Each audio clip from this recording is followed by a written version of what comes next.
इश्तिहार छपा हुआ मैं पढ़ रहा था कि हालात दुरुस्त नहीं है और एतिकाफ जो है वो घर में बैठ। पहले औरतों का मसला तो सुना था, औरतें घर में बैठे, मर्द मस्जिदों में बैठे। ये पहली बार सुने मर्द भी घर में बैठे।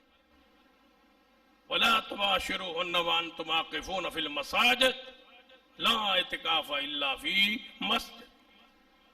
ये तो ऐसे ही है जैसे बंदा कहे कि इस साल हाजियों के मसाइल हो सकते हैं, लिहाजा उधर न जाओ, घर में ही हज कर लो।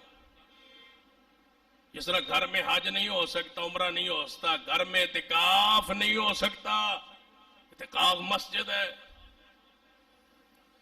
रुका जा सकता है, पर ना बैठो जी, अगले साल बैठ जाए जी। लेकिन ये नहीं हो सकता कि घरों में बैठ जाओ, वही दीन रहेगा। याद रखो, सारी दुनिया बदल जाए, दीन मोहम्मद का नहीं बदले। दीन क़यामत तक रहेगा। दीन यही है, शरीयत यही है। इतिकाफ इंशाअल्लाह बैठेंगे और मस्जिदों में बैठे, मस्जिदों इतिकाफ के लिए। हम ताहिरा बैती लित्ताइफीन वल आकिफीन। इतिकाफ मस्जिदों में है, घरों में नहीं है। मर्द हो या औरत हो, मस्जिद में बैठे। मस्जिद से बाहर इतिकाफ है ही नहीं, अपनी मर्जी नहीं है। ये दीन है मोहम्मद मुस्तफ़ा का, नाज़िल हो चुका है, इसमें कोई तग़य्युर तबद्दुल नहीं हो सकता।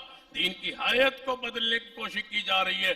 सिद्दीक ने क्या फरमाया था कि अबू बकर जिंदा हो और दीन बदला जाए, ये नहीं हो सकता। और सुन लो सिद्दीक की सदाकत, सिद्दीक की इताअत व इत्तिबा में हम जिंदा हों और दीन बदला जाए, ये नहीं हो सकता। दीन वही रहेगा जो मोहम्मद मुस्तफ़ा पे नाजिल हुआ है। अल्लाह इसी पे जिंदा रखे, इसी पर मौत दे।